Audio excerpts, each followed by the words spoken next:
তো প্রথমে আপনাদেরকে বিল্ডিংয়ের ডিজাইনটা দেখাই। মেন গেট সেটা আছে এটা।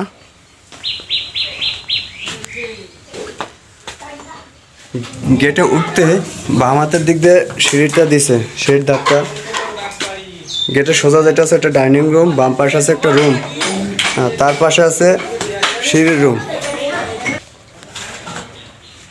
বিল্ডিংয়ের এই সাইডে আছে ডান পাশে, পশ্চিম সাইডে আছে আপনার একটা রুম, এই পাশে একটা রুম। এই পুরোটা ডাইনিং স্পেস। বাম পাশে আছে বাথরুম, ওই পাশে আছে কিচেন। অনেকে কিচেন সম্পর্কে জানতে চায়, কিচেনের ডিজাইনটা।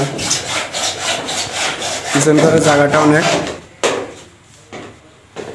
কিচেন ঘরটা এখনো কমপ্লিট হয় নাই। সিঙ্কের সামপ্লেট দেওয়া হয় নাই, গ্যাসের চুলা রাখার জন্য যে সামপ্লেট সেটাও দেওয়া হয়নি। বাথরুমটা এই পাশে, বাথরুমের পাশে বেসিংয়ের লাইন হবে। বেসিংয়ের জন্য যে ওয়ালটা রয়েছে এই ওয়ালটায় বেসিং হবে সামনে। তো আমরা পুরো কাজটা কমপ্লিট দেখাবো, আমাদের সাথে থাকেন।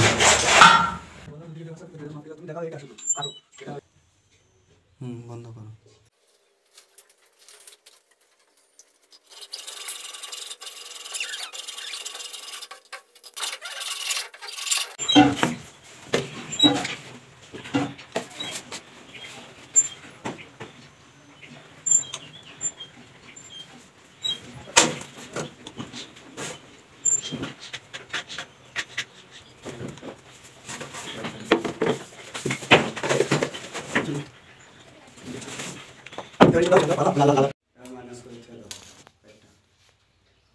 তো দর্শক, আমাদের পাইপ ফিটিং প্রায় হয়ে গেছে।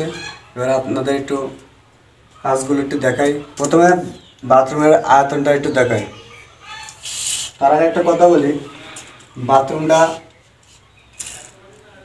পূর্ব পশ্চিমে লম্বা আছে আর উত্তর দক্ষিণে চওড়া আছে। আমি যে পাশে দাঁড়িয়ে আছি আমার পিছনের সাইড আছে পূর্ব, আর যে পাশে ক্যামেরা আছে ওই পাশে আছে পশ্চিম। এ পাশে আছে দক্ষিণ, এ পাশে উত্তর।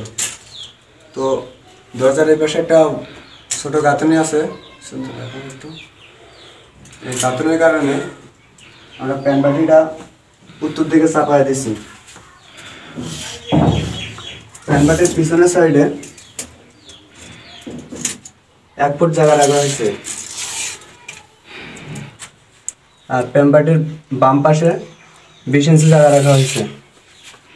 আপনাদের বাথরুমের দৈর্ঘ্যটা একটু দেখাই।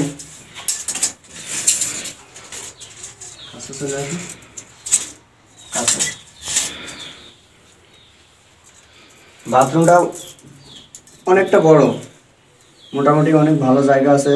8 ফুট 2 ইঞ্চি লম্বা, এর দৈর্ঘ্য আছে 8 ফুট 2 ইঞ্চি, প্রস্থ আছে 5 ফিট 1 ইঞ্চি। 5 ফিট অর্থাৎ 8 ফিট বাই 5 ফিট বলা যায় বাথরুমটা যদি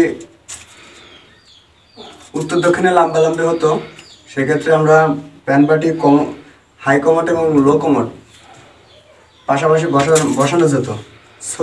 ছোটো প্যানবাটি এবং ছোটো হাই কমোড।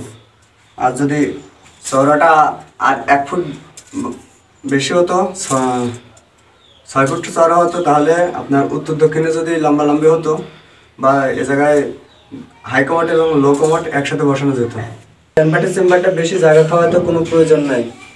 আমাদের গোসলের জায়গাটা যদি বেশি থাকবে 3 ফিট চেম্বার নিলে যথেষ্ট। আর গোসলের পানির পাইপটা দেওয়া হয়েছে 39 ইঞ্চিতে। 3 ফিট চেম্বার হলে টাইলস দিয়ে আরও 2 ইঞ্চি চলে যাবে, টাইলস দিয়ে ঢালাই দিয়ে। জালিটা বসাতে যাতে সুবিধা হয় তার জন্য 1 ইঞ্চি ক্লিয়ার আছে, 39-এ বসানো হয়েছে। বাথরুমের গোসলের জায়গাটা ভিম লেভেলে ঢালাই হবে, সেক্ষেত্রে এই পাইপটা একটু ফাঁকা বেশি হয়ে গেছে। গোসলে যে পানিটা বেরোবে সে পাইপটা 4 ইঞ্চি দূরে হয়ে গেছে বিম থাকার কারণে। এই মেজারমেন্টটা মোটামুটি ভালো আছে। তো আমরা প্যানবাটি ঢালাই দিয়ে আপনাদের পুরো ভিডিওটা দেখাবো, সেই ভিডিওটা কন্টিনিউ করতে থাকেন। বাথরুমের সামনে বেসিংয়ের লাইন আছে, সেই বেসিংয়ের লাইনটা আমরা 4 ইঞ্চি দিয়ে টেনে দিছি, টিপ দিয়ে সংযোগ উঠে দিছি। বেসিংয়ের লাইনটা এই জায়গায় দিছি আমরা আপনার 4 ইঞ্চি নিচের থেকে 4 ইঞ্চি পাইপ দিয়ে বেসিংয়ের লাইনটা আনা হয়েছে। 2 ফুট পাইপ দিয়েছি 1.5 ইঞ্চি। অনেকে কী করে লং পাইপ 1.5 ইঞ্চি টেনে নিয়ে যায়, বেসিংয়ে অনেক সময় ময়লা থাকে, 1.5 ইঞ্চি পাইপ দিলে অনেক সময় জাম করে, অনেক জায়গায় হয়েছে। আমরা সবসময় 4 ইঞ্চি যতটুকু সম্ভব হয় 4 ইঞ্চি পাইপ দিয়ে আমরা বেসিংয়ের লাইনটা টানি। শুধু 1 থেকে 1.5 ফুট পাইপ দিয়েই আমরা সবসময় বেসিংয়ের ম্যাজিক পাইপ পর্যন্ত। এতে করে পিছনে পাইপটা মোটা থাকে, জাম হয় না, ক্লিয়ারভাবে পানিটা বেরিয়ে যায়। আর বেসিংয়ের যে পাইপটা আমরা উঠাইছি সেটা 3 ইঞ্চি ওয়াল থেকে 3 ইঞ্চি দূরত্বে উঠাইছি। যেখানে টাইলস দিলে টাইলস সর্বোচ্চ 2 ইঞ্চি আসবে, 1 ইঞ্চি ক্লিয়ার থাকবে ম্যাজিক পাইপটা বসানো যাবে। প্লাস স্ট্যান্ড বেসিং হলে যে 1.5 ইঞ্চি পাইপটা ডেলিভারি পাইপটা স্ট্যান্ডের ভিতরে থাকবে, বেসিংটা ফিটিং করতে ভালো হবে। 4 ইঞ্চি পাইপ দিয়ে তো বেসিংয়ের লাইন টানলাম, উপরে 1.5 ইঞ্চি, সে তার জন্য 1.5 ইঞ্চি এরকম ধরনের 4/1.5 8 সকেট পাওয়া যায়, সেই 8 সকেট দিয়ে 1.5 ইঞ্চিটা মেকআপ খাওয়াতে হবে। ডাইনিং স্পেসের ভিতরে বেসিং, সেক্ষেত্রে এই জায়গায় কোনো ধরনের চেম্বার করা যাবে না। আমাদের ভিডিওটা কন্টিনিউ করতে থাকেন, প্যানবাটি ঢালাই দেওয়ার পরে বাকি কাজটুকু আপনাদের দেখানো হবে। খুলে দিয়ে দেন।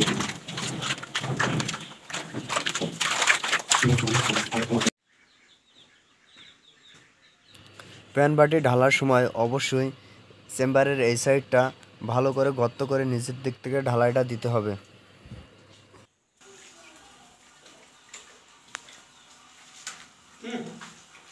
তো আমাদের কাজটা প্রায় শেষ, চলুন দেখি প্যানবাটিটা কীরকম হয়েছে।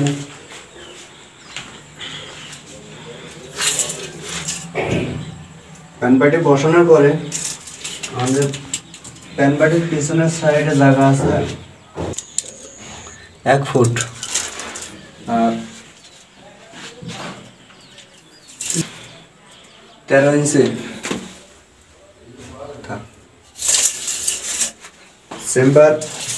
চেম্বারের পাশে জায়গা আছে 6 ইঞ্চি,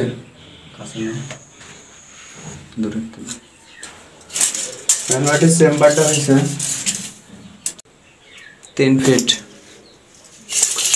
প্যানবাটির সামনের পাশে জায়গা আছে 27.5 ইঞ্চি। বাথরুমের গোসলের চেম্বারটা 5 ফিট 2 ইঞ্চি আছে। তো আপনারা বাথরুম করতে চলে এরকম একটু বড় ধরনের একটু জায়গা নিয়ে বাথরুমটা করবেন। বাথরুমের আয়তনটা একটু বড় হলে বাথরুমের ভিতরে গোসলের জায়গাটা ভালো থাকে, প্লাস প্যানবাটিটা সুন্দরভাবে বসানো যায়। ভিডিওটি ভালো লাগলে আর আমাদের চ্যানেলের সাথে থাকবেন, একটা লাইক করবেন, আর যদি কোনো ভুল ত্রুটি হয়ে থাকে বড় ভাইরা ক্ষমার দৃষ্টিতে দেখবেন।